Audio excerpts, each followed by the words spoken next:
नमस्कार, मी प्राध्यापक बाळकृष्ण महाजन, कला विज्ञान वाणिज्य महाविद्यालय चिखलदरा येथे अर्थशास्त्र या विषयाचं अध्यापन कार्य करतो. आज आपण या व्हिडिओमध्ये पाहणार आहे सूक्ष्म अर्थशास्त्र व स्थूल अर्थशास्त्र. आता या ठिकाणी सर्वप्रथम आपण पाहणार आहे सूक्ष्म अर्थशास्त्र म्हणजे काय. आता मायक्रोस या शब्दाची उत्पत्ती मायक्रोस MIKROS या ग्रीक शब्दापासून झालेली आहे. मायक्रोस या ग्रीक शब्दाचा अर्थ सूक्ष्म किंवा लहान असा होतो. त्यामुळे सूक्ष्म अर्थशास्त्रात सूक्ष्म किंवा लहान लहान घटकांचा अभ्यास करण्यात येतो. सूक्ष्म अर्थशास्त्रात व्यष्टी, विशिष्ट, एकलक्षी व आंशिक अर्थशास्त्र अशी ही नावं आहेत. प्राध्यापक बोल्डिंग यांनी सूक्ष्म अर्थशास्त्राची व्याख्या मांडली आहे. बोल्डिंग यांच्या मते सूक्ष्म अर्थशास्त्र म्हणजे विशिष्ट पेढ्या, विशिष्ट परिवार, विशिष्ट किमती, विशिष्ट मजुरी, विशिष्ट उत्पन्न व वैयक्तिक उद्योग तसेच विशिष्ट वस्तू यांचे अध्ययन होय. थोडक्यात सूक्ष्म अर्थशास्त्रामध्ये विशिष्ट पेढ्या, विशिष्ट परिवार, विशिष्ट किमती किंवा एका वस्तूची किंमत कशी ठरते या सगळ्या घटकांचं अध्ययन सूक्ष्म अर्थशास्त्रामध्ये केलं जातं. मॉरिस डब म्हणतात, सूक्ष्म अर्थशास्त्र अर्थव्यवस्थेचे सूक्ष्म अध्ययन करणारे शास्त्र होय. यानंतर आपण पाहणार आहे सूक्ष्म अर्थशास्त्राचे महत्व, उपयुक्तता किंवा गुण. त्यातलं पहिलं महत्व आहे की सूक्ष्म अर्थशास्त्राच्या अभ्यासामुळे सरकारला फायदा होतो. आर्थिक धोरण ठरवत असताना सरकारला सूक्ष्म अर्थशास्त्र उपयुक्त ठरते. कारण सूक्ष्म अर्थशास्त्राच्या अभ्यासाने उत्पादनातील महत्तम कार्यक्षमता कोणत्या घटकावर अवलंबून आहे हे सूक्ष्म अर्थशास्त्राच्या अभ्यासामुळे आपल्याला कळत असते. दुसरे जे महत्व आहे ते आहे विविध प्रश्नांच्या सोडवणुकीसाठी. उत्पादन कशाचे करायचे, उत्पादन केव्हा करायचे, उत्पादन किती करायचे, उत्पादन कोणासाठी करायचे या सर्व प्रश्नांच्या सोडवणुकीसाठी सूक्ष्म अर्थशास्त्र उपयुक्त ठरत असते. त्याचप्रमाणे आपल्या मर्यादित उत्पन्नातून महत्तम समाधान कसं प्राप्त करायचं याचं ज्ञान सुद्धा आपल्याला सूक्ष्म अर्थशास्त्राच्या अभ्यासामुळे मिळत असते. तिसरं जे महत्व आहे सूक्ष्म अर्थशास्त्र ते आहे करारोपणास उपयुक्त. सूक्ष्म अर्थशास्त्राचा अभ्यास आपल्याला करारोपणासाठी सुद्धा उपयुक्त ठरत असतो. कोणत्या वस्तूवर किती कर लावायचा याचा अभ्यास करण्यासाठी सूक्ष्म अर्थशास्त्राचा अभ्यास करणं अतिशय गरजेचं असतं.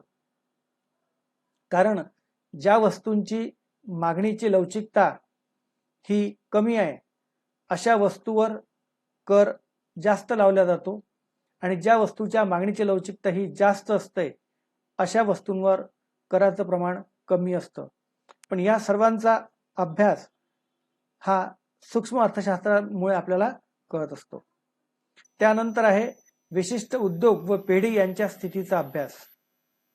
एखाद्या विशिष्ट पेढी किंवा उद्योग यांच्यासमोर काही गंभीर प्रश्न निर्माण झाल्यास ते गंभीर प्रश्न सोडवण्यासाठी सूक्ष्म अर्थशास्त्राचा अभ्यास करणं अतिशय गरजेचं असतं. आणि त्यानंतर आहे राजस्वाच्या क्षेत्रात उपयुक्त. ज्या ज्या लोकांना किंवा ज्या व्यक्तींना राजस्वाच्या क्षेत्रात काम करायचं असेल त्यांना सूक्ष्म अर्थशास्त्राचा अभ्यास करणं अतिशय गरजेचं असतं. आता ज्याप्रमाणे सूक्ष्म अर्थशास्त्राचे फायदे आहेत, महत्व आहे, त्याचप्रमाणे त्याचे काही दोष सुद्धा आहेत. आता पहिला दोष आहे की संपूर्ण अर्थव्यवस्थेची कल्पना येत नाही. कारण सूक्ष्म अर्थशास्त्रामध्ये विशिष्ट घटकांचा अभ्यास केला जातो आणि त्यामुळे या ठिकाणी संपूर्ण अर्थव्यवस्थेची कल्पना आपल्याला सूक्ष्म अर्थशास्त्राच्या अभ्यासामुळे येत नाही. दुसरं आहे व्यक्तिगत दृष्टिकोनातून चांगली गोष्ट सामाजिक दृष्टिकोनातून चांगली असेल असं नाही. जर आपण विचार करतो म्हटलं तर एका व्यक्तीने बचत करणं ही चांगली गोष्ट आहे. त्याचा अभ्यास सूक्ष्म अर्थशास्त्रामध्ये होतो.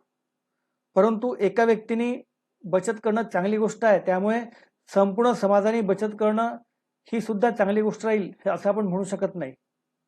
कारण एका व्यक्तीने जर का बचत केली तर ते योग्य ठरेल, पण जर संपूर्ण समाजाने जर का बचत केली तर त्या बचतीचं रूपांतर गुंतवणुकीत होणार नाही किंवा बचत जर का जास्त झाली तर उपभोग खर्च कमी होईल. त्याचप्रमाणे एका घटकावरून काढलेले निष्कर्ष हे संपूर्ण अर्थव्यवस्थेला लागू होत नाही. जसं आपण एक उदाहरण पाहू की एखाद्या विशिष्ट वर्षामध्ये शेतमालाच्या किमती 20% कमी झाल्या आणि त्याच वेळेस औद्योगिक मालाच्या किमती या 20% वाढल्या. याचा अर्थ देशातील एकंदर एकूण किंमत पातळी ही स्थिर आहे. त्यामुळे आर्थिक धोरण पूर्वीप्रमाणेच ठेवावं असा निष्कर्ष काढणे योग्य ठरणार नाही. कारण शेतमालाच्या किमती 20% कमी झाल्यामुळे शेतकऱ्यांची आर्थिक स्थिती बिघडलेली असेल व त्यामुळे आपल्याला आर्थिक धोरणामध्ये बदल करावा लागेल. त्यानंतर सूक्ष्म अर्थशास्त्रामध्ये जो दोष आहे तो आहे अवास्तविक गृहीते. इतर परिस्थिती स्थिर असणे, त्याचप्रमाणे पूर्ण रोजगाराची परिस्थिती असणे अशी स्थिती प्रत्यक्षात राहत नाही.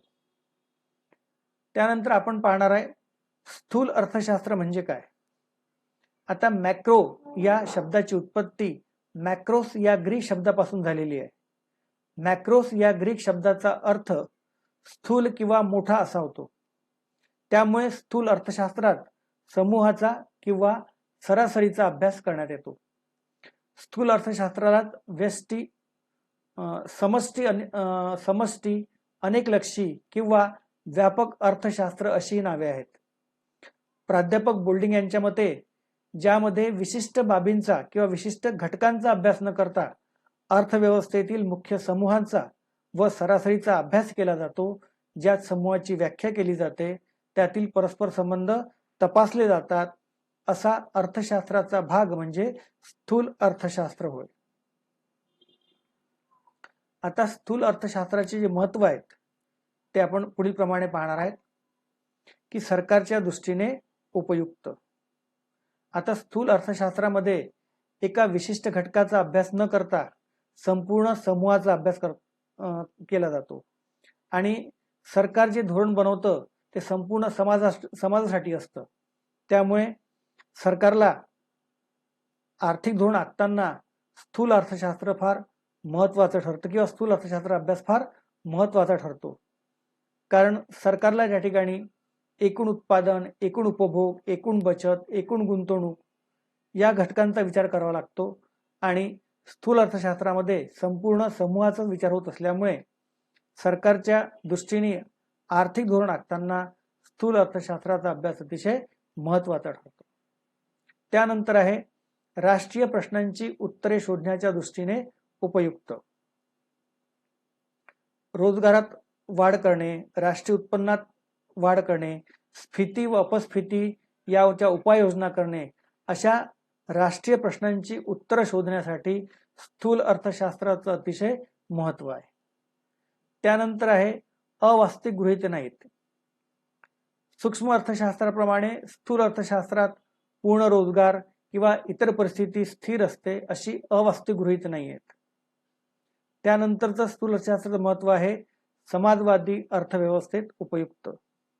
आता समाजवादी अर्थव्यवस्थेमध्ये उत्पादन साधनांवर सरकारची मालकी असते, सरकारचं नियंत्रण असतं. अशा समाजवादी अर्थव्यवस्थेत धोरण आखताना सरकारला स्थूल अर्थशास्त्राचा अभ्यास अतिशय महत्त्वाचा ठरतो.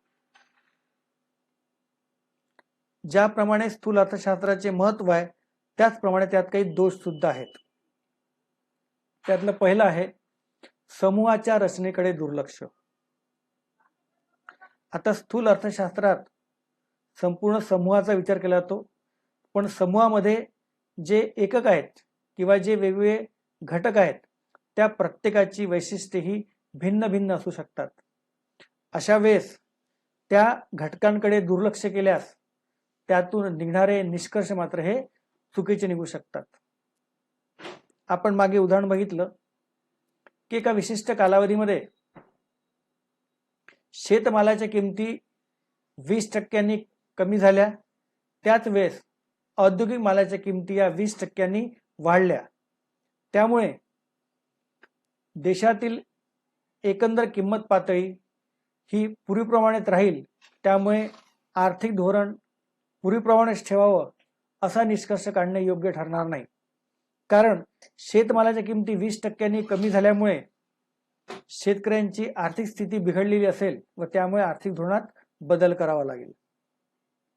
त्यानंतर आहे समूहातील एककांचे विजातीय स्वरूप.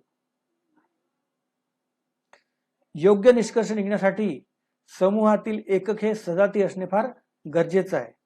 जर ते सजातीय असतील तरच निघणारे निष्कर्ष मात्र योग्य निघतील. यासाठी बोल्डिंगने एक सुंदर उदाहरण दिलेलं आहे. 6 सफरचंद अधिक 7 सफरचंद बरोबर 13 सफरचंद हा समूह सजातीय आहे, कारण दोन्ही सफरचंद आहे. 6 सफरचंद अधिक 7 संत्री बरोबर 13 फळे हा सुद्धा समूह काही प्रमाणात सजातीय आहे, कारण दोन्ही फळ आहेत. 6 सफरचंद अधिक 7 घरे हा समूह मात्र विजातीय आहे, किंवा या समूहातील जे एकक आहेत त्यांचं विजातीय स्वरूप आहेत, त्यामुळे निघणारे निष्कर्ष मात्र चुकीचे निघू शकतात. त्यानंतर आहे सामूहिक प्रवृत्तीचा सर्वत्र सारखा प्रभाव पडत नाही. आता तेजीच्या काळामध्ये किंवा स्फीतीच्या काळामध्ये वस्तूच्या किमती वाढल्या असतात, त्यामुळे उपभोक्त्याचा तोटा होतो, त्याचा उपभोग कमी होतो, त्याला जास्त पैशात कमी वस्तू मिळतात. वस्तूच्या किमती वाढल्या असतात, परंतु त्याच वेळी उत्पादक किंवा व्यापारी यांना मात्र नफा होतो.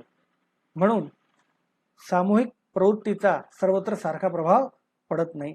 हे आहे स्थूल अर्थशास्त्राचे दोष किंवा मर्यादा. आता या ठिकाणी आपण पाहणार आहे सूक्ष्म अर्थशास्त्र व स्थूल अर्थशास्त्र यातील फरक कोणता आहे. सूक्ष्म अर्थशास्त्रामध्ये एक पिढी किंवा एका व्यक्तीचा किंवा एका विशिष्ट घटकाचा अभ्यास केला जातो, तर स्थूल अर्थशास्त्रामध्ये संपूर्ण समूहाचा किंवा सरासरीचा विचार केला जातो. सूक्ष्म अर्थशास्त्र हे अवास्तविक गृहीतांवर आधारित असल्यामुळे निघणारे निष्कर्ष हे चुकीचे निघू शकतात, परंतु स्थूल अर्थशास्त्रात अवास्तविक गृहीत नसल्यामुळे निघणारे निष्कर्ष वस्तुनिष्ठ व उपयुक्त असतात. सूक्ष्म अर्थशास्त्र हे एका घटकासंबंधी धोरण ठरविण्यास उपयुक्त असते, परंतु संपूर्ण अर्थशास्त्र जर का धोरण ठरवायचं असेल तर त्यासाठी मात्र स्थूल अर्थशास्त्र उपयुक्त ठरतं. सूक्ष्म अर्थशास्त्रात संपूर्ण अर्थव्यवस्थेची कल्पना येत नाही, परंतु स्थूल अर्थशास्त्राद्वारे संपूर्ण अर्थव्यवस्थेची कल्पना येते, कारण स्थूल अर्थशास्त्रात संपूर्ण समूहाचा व सरासरीचा अभ्यास केलेला असतो. सूक्ष्म अर्थशास्त्र हे व्यक्तिनिष्ठ स्वरूपाचे असून स्थूल अर्थशास्त्र हे समाजनिष्ठ स्वरूपाचे असते. आज आपण या व्हिडिओमध्ये सूक्ष्म अर्थशास्त्र व स्थूल अर्थशास्त्र यांच्या परिभाषा, त्यांची उपयुक्तता, त्यांचे असलेले दोष, त्यांची तुलना, हे सगळे घटक आपण या व्हिडिओमध्ये पाहिलेले आहेत. धन्यवाद.